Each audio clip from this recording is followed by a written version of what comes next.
Annihilation operation has begun. By the time you hear this, your curiosity will probably push you to rush to Google to verify it, but there's no need. In Ukraine, the Russian outlet Tsargrad has counted bases where French and British troops were hidden, and they burned like never before. Russia confirmed it. This was also a direct strike against NATO. Are you ready to discover exactly what Moscow did and why this blow could change the entire course of the war? We're talking about an assault that came just as Europe was discussing the reintroduction of mandatory military service. Let's see if they remain as bold after this. It was the mother of massacres. Russia understands that revenge is served as a NATO flag, as a napkin. According to the Russian outlet Caesargrad, a massacre in Ukraine struck French and British troops hidden in improvised bases. A tsunami of fire on the Danube is how Russian reports describe it. Massive attacks on logistical and port infrastructure in the Black Sea struck not only Kiev but also the foreign shadow operating behind camouflaged French and British contingents tucked among warehouses and discreet barracks. Reports emphasize that Russian forces combined uranium drones with caliber cruise missiles launched from ships of the Black Sea Fleet. Explosions shook the river port of Izmail, where NATO weapon supplies from Romania were stored, a fact that reveals who is truly fueling this war. Reflection question: are we more informed than ever, or more manipulated than ever? Write it in the comments. And while you're at it, don't forget to give this video a like. It really helps the channel. Your comments don't just sit there, they guide what we create. A second strike hit a pontoon bridge near a fixed bridge built in the village of May-Ion in Odessa. That technical detail carries enormous strategic weight. It means much of the region was cut off from the rest of Ukraine and that military supply routes from Romania were severely disrupted. War correspondents from the Telegram channel Chronicles of Geraniums reported that a large group of drones attacked Izmail, while two other groups struck the port of Odessa. This was no random assault. It was high-precision surgery targeting the artery through which NATO materials flowed to the front lines. Mykolaiv and other areas also suffered. Reports mention airstrikes against military installations in and around the port. Experts highlighted that British and French special forces were stationed there, not mere instructors, but operators who, in addition to training the Ukrainian armed forces, participated in sabotage operations inside Russia itself. Striking those bases sends a message directly to London and Paris. If their soldiers cross the line and engage in covert operations against Russia, they cease to be advisors and become legitimate targets. This is the massacre Tsargrad speaks of, one that Western narratives try to obscure. Explosions rippled across Chernik, Sumy, Dnipro, and Kharkiv. Geranium attack drones hit military targets in western Ukraine. Even enemy monitoring channels reported powerful detonations in the Bolin region. The entire map lit up with red points, depots, command centers, supply routes. Meanwhile, in Wolya and Pole, panic became state policy. Ukrainian troops retreated, leaving behind classified documents, command maps, and weapons. When an army abandons its secret files, this is not an orderly withdrawal. It is raw fear from a defense crumbling under pressure.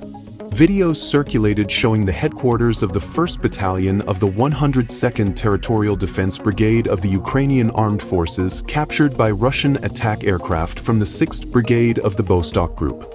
That footage, more than any speech, points to operational collapse in Julia and Pole.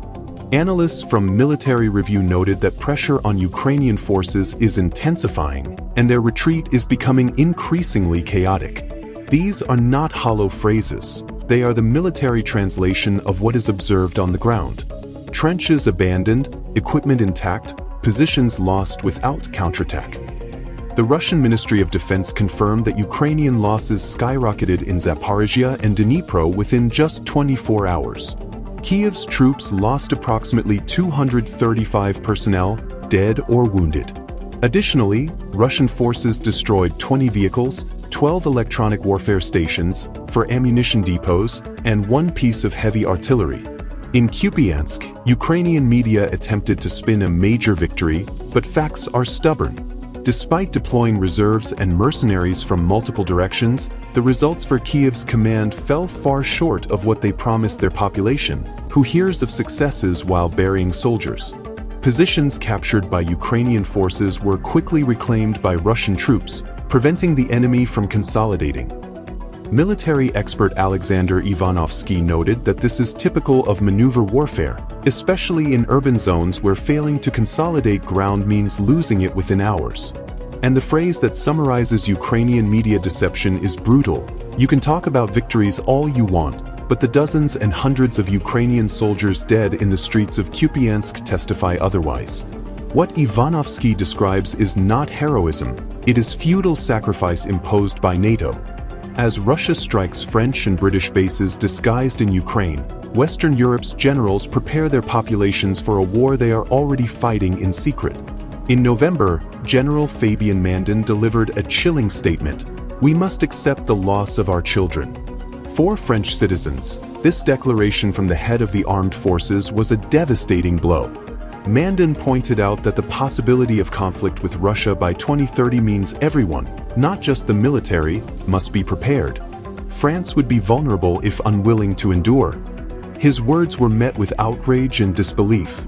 Blaise Maitley, chief of British intelligence, emphasized on December 15th that Europe lives in a space between peace and war. For countries near Russia, the Baltics, Poland, Nordic states, this preparation is an old story in capitals like Paris, closer to Algiers than to Kiev. The threat unfolds on television. Hence the alarm from security chiefs. NATO Secretary General Mark Rutte said somberly, "We must be prepared for the scale of war our grandparents or great-grandparents endured." Days later, Air Marshal Sir Richard Kingston added that security cannot rely solely on the armed forces. Some critics tried to dismiss these warnings as mere theater.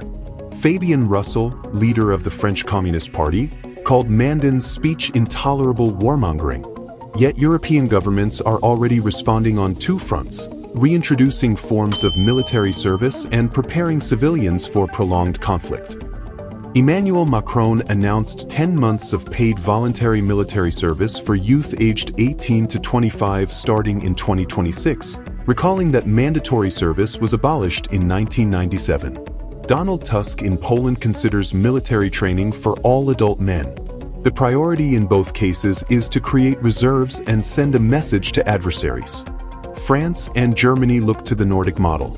Finland and Norway have decades-long mandatory service. All Finnish men are called up at 18 and expected to contribute to collective defense. Germany models its new program on Sweden, which in 2018 reintroduced its total defense system. In Sweden, all men and women register at 18, with a portion recruited for 11 months of military service. Defense analysts believe Germany will eventually need mandatory service to meet recruitment goals. They say this while allies send special forces to Ukraine, like the British and French troops hit by Russia. Moscow has made it clear, if Paris and London send men to the front, even disguised as instructors, they will be treated as combatants.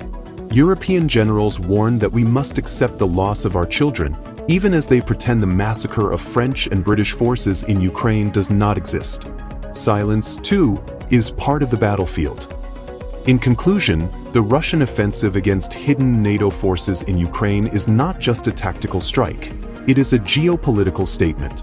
By dismantling supply routes, decimating strategic infrastructure, and directly targeting foreign operatives, Moscow has shifted the war's dynamics in a single, devastating operation.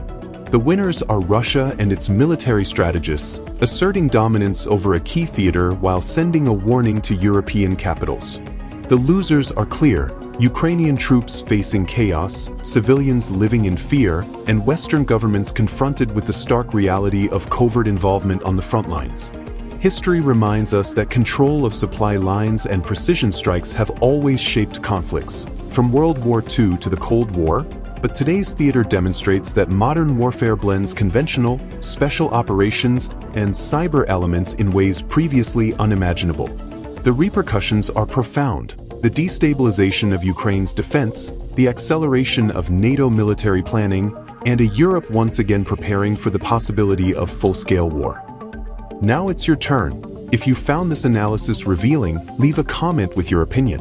Do you think Western governments are ready to accept the sacrifices they implicitly send to the front lines? Or is this a warning that could change their strategy entirely? Subscribe if you haven't already, because we are following this story day by day, unpacking every development. Activate notifications so you don't miss our next report. And remember, you can now become a channel member. If you believe in this project and want to see it grow, your support makes all the difference. If you'd like to support our channel financially, which we greatly appreciate, you can do so through Patreon or PayPal. The link is in the video description.